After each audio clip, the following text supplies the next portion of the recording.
मध्य प्रदेश के IAS officer संतोष वर्मा ने एक बार फिर से विवादित बयान दिया है। ब्राह्मण समाज पर अमर्यादित टिप्पणी करने वाले संतोष वर्मा ने अब हाईकोर्ट में जजों की चयन प्रक्रिया पर ही सवाल उठा दिए और जिसके बाद आनन फानन में बीती रात मध्य प्रदेश सरकार ने उन्हें कार्य मुक्त कर केंद्र से बर्खास्तगी की सिफारिश कर दी है।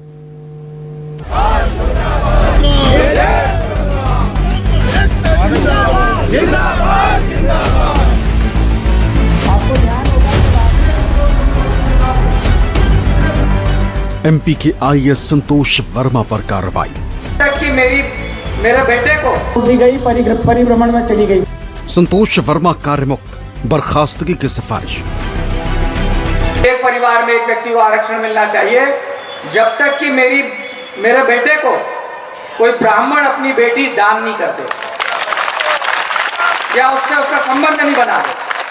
केवल आर्थिक आधार की अगर बात है, सिविल जज की ऐसी कौन सी एग्जाम होती है जिसमें हमारा बच्चा 40% 50% मार्क्स नहीं ला सकता?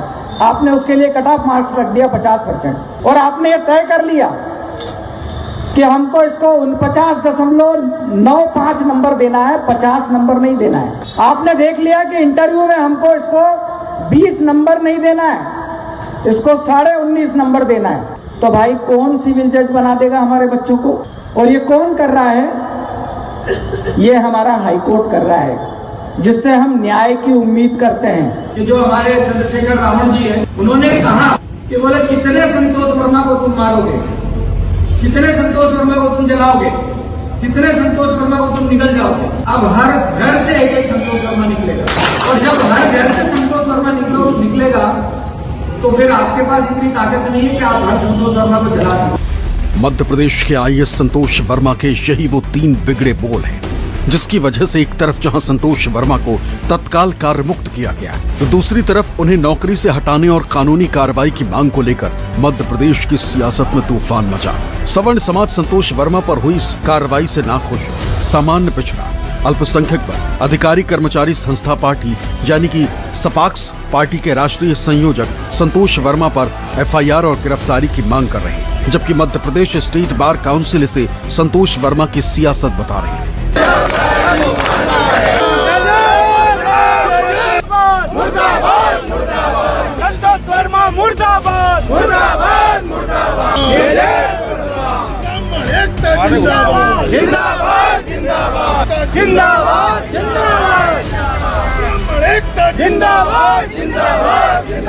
मुझे तो ये समझ में नहीं आ रहा है कि संतोष वर्मा की ये बदजुबानी इतनी बढ़ कहां से रही है, उसको दम्भ कहां से मिल रहा है, उसको पीछे से सपोर्ट कौन कर रहा है, ये समझ में नहीं आ रहा है। एक प्रशासनिक अधिकारी होकर के आप समाज की बहन बेटियों पर आप कटाक्ष करते हो, इसके पश्चात आप ये कहने की कोशिश करते हो कि ये तो तोड़ मरोड़ करके पेश किया गया ये हमारी बाइट को। जब इसने पहला बयान दिया था ब्राह्मण बेटी के बारे में तभी हमने एफआईआर दर्ज कराने की कोशिश करी थी, लेकिन मध्य प्रदेश सरकार के निर्देश नहीं होने से एफआईआर दर्ज नहीं की गई। उसके बाद इसने दूसरा बयान दिया जिसमें कहा कि हर घर में संतोष वर्मा पैदा होगा, तो इसका मतलब है कि हर घर की बेटी को खतरा होगा। फिर भी सरकार ने कार्रवाई नहीं करी। अब जब तीसरा बयान आया है तब भी सरकार ने केवल फॉर्मेलिटी की है, जबकि मध्य प्रदेश सरकार को अधिकार है कि वो इसे निलंबित करे। ये संतोष वर्मा जी राजनीति कर रहे हैं। मैंने इनके बयान सुने, मैंने बयान के पढ़े भी हैं। हाई कोर्ट में जो भी बच्चे होशियार होते हैं, एसटी के हों, एससी के हों, जनरल के हों या बैकवर्ड हों, उनको मेरिट लिस्ट बनाई जाती है और मेरिट लिस्ट के आधार पर ही सबका चयन होता है।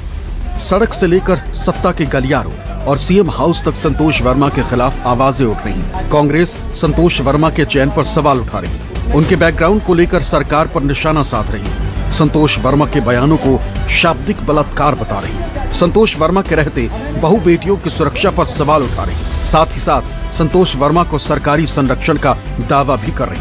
हालांकि मध्य प्रदेश में सत्ताधारी पार्टी बीजेपी के प्रवक्ता संतोष वर्मा के बयानों को आतंकवाद की भाषा बता रहे हैं और सीएम डॉक्टर मोहन यादव के शासन में पूरी तरह से न्याय होने की बात कह रहे हैं।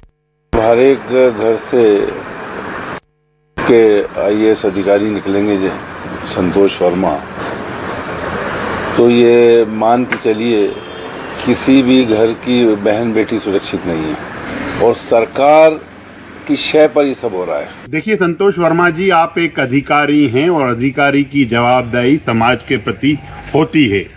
पर आप एक आतंकवादी की भाषा बोलने का काम कर रहे हैं। आप बार बार इस तरह की बयानबाजी कर रहे हैं, तो यह आपकी एक विकृत मानसिकता को प्रदर्शित कर रहा है। जो आईएएस रूल बुक में जो कानून है, जो प्रावधान है, उसके तहत अगर आप कानून को हाथ में लेने का काम कर रहे हैं तो निश्चित रूप से आप कितने ही बड़े रसूखदार क्यों ना हो, अगर अपराध किया है तो उसकी जगह जेल की सकीच है।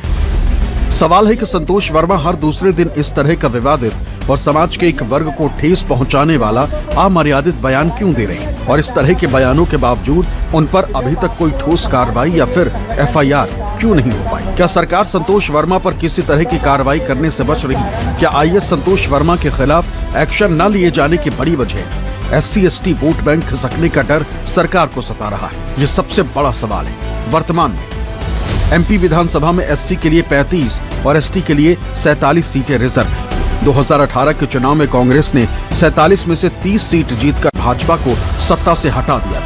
यही वजह है कि बीजेपी आदिवासियों को साधने की कोशिश में लगातार लगी रहती है। इसी के चलते भाजपा बिरसा मुंडा जयंती, टंटिया भील बलिदान दिवस जैसे कार्यक्रमों में लगातार फोकस रखती है।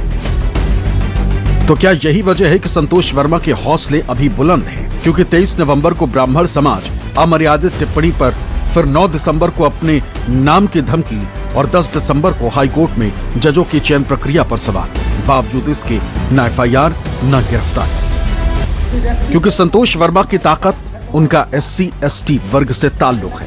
अनुसूचित जाति और जनजाति अधिकारी और कर्मचारी संघ यानी कि अजाक्स के प्रांतीय अध्यक्ष होना है। इसलिए संतोष वर्मा पर किसी तरह की सीधी कार्रवाई से पहले सरकार सोच समझकर और फूंक कर कदम रख रही है। क्योंकि सवाल सिर्फ संतोष वर्मा पर कार्रवाई का नहीं है, बल्कि अनुसूचित जाति और जनजाति वर्ग को साधने का भी है। भोपाल से विपिन श्रीवास्तव की रिपोर्ट, News 24।